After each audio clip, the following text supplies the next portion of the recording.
साथियों नमस्कार। हमारे प्रदेश उत्तराखंड से संसद में 8 माननीय सांसद हमारा प्रतिनिधित्व करते हैं और ये सभी जानते हैं कि ये 8 सांसद जो कि 5 लोकसभा में और 3 राज्यसभा में 8 के 8 सांसद ये सब एक ही पार्टी भारतीय जनता पार्टी से उनके लोग हैं और बीजेपी को ये बात हासिल हुई कि वो 8 सांसद अपने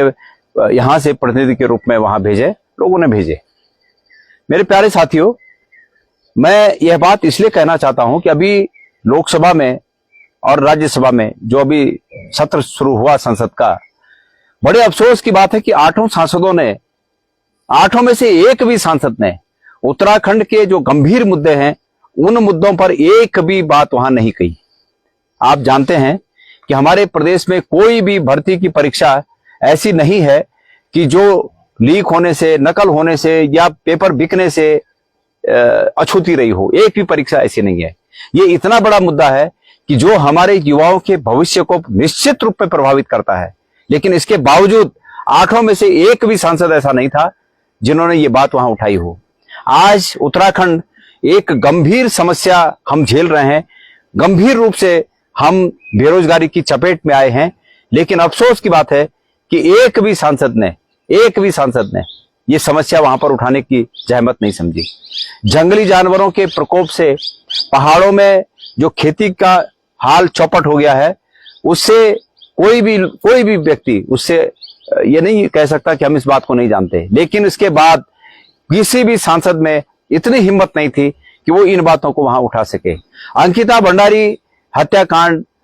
किसी भी सांसद की ऐसी हिम्मत नहीं थी कि ये वहां तक, ये नए सांसद जो चुन के गए हैं, ये वहां तक इस बात को उठा सके।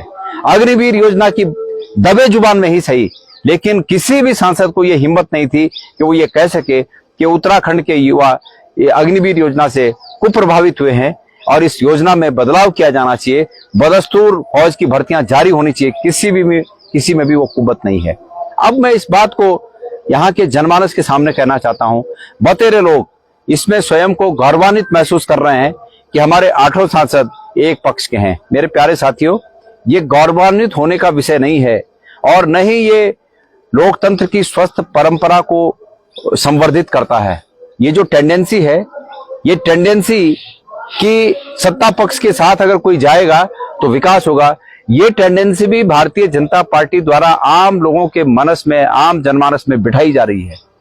और ये लोकतंत्र के लिए निश्चित रूप में हितकारी नहीं है। अगर 8 में से 1-2 सांसद विपक्ष के भी अगर गए होते तो निश्चित रूप में जिन बातों का मैं जिक्र कर रहा हूं उन बातों को उठाते, लेकिन चूंकि सब लोगों ने इस टेंडेंसी का शिकार बनकर भारतीय जनता पार्टी की इस सोची समझी रणनीति का शिकार होकर एक तरफा सबको, एक ही पक्ष के लोगों को वहां तक भेजा, इसलिए उत्तराखंड जैसे हमारे इस राज्य में जो मुंह बाएं समस्याएं खड़ी हैं, इन बातों को वहां कोई नहीं उठाता। सब वाह करते हैं, सब सरकार की वाह करने में लगे हैं और सब सरकार की वाह कर कुछ ना कुछ अपने लिए अर्जित करना चाहते हैं। आपके लिए कुछ नहीं हो रहा है। आज चूंकि विधानसभा बद्रीनाथ में चुनाव चल रहा है, तो मैं यहाँ के सम्मानित मतदाताओं से निवेदन करना चाहता हूं। हम लोग भी अभी चुनाव प्रचार में हैं और मैं यहाँ के मतदाताओं से निवेदन करना चाहता हूं कि आपके पास एक मौका है और मैं करबद्ध निवेदन करना चाहता हूं कि ये मौका इस रूप में है कि जिस प्रकार से कांग्रेस पार्टी के जो निवर्तमान विधायक थे राजेंद्र भंडारी जी, उन्होंने जिस प्रकार से धोखा देकर ये काम किया है, आपके पास एक मौका है कि उत्तराखंड की राजनीति को आप सही दिशा दें, सही रास्ते पर ले जाएं, ताकि ऐसे लोगों को दंड, अभी इस चुनाव में ऐसे लोगों को दंड मिल सके, ताकि भविष्य में आने वाले समय में लोग इस बात से परहेज करें, नेता लोग चाहे किसी पार्टी के हों, नेता लोग इस बात से परहेज करें कि भाई उल्टे काम नहीं करने चाहिए, नहीं तो जनता दंड देती है। अगर उल्टे काम करने वालों को पुरस्कृत करेंगे तो नेता निश्चित रूप में उल्टा काम करेंगे और अगर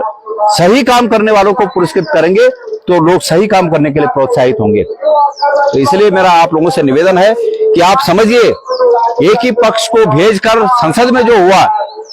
एक ने भी उत्तराखंड के हित में आवाज नहीं उठाई, वही यहाँ होने न हो, इसलिए आप लखपत बुटोला जी को जिताइए, कांग्रेस को जिताइए, ये मैं आप लोगों से निवेदन करना चाहता हूं। धन्यवाद।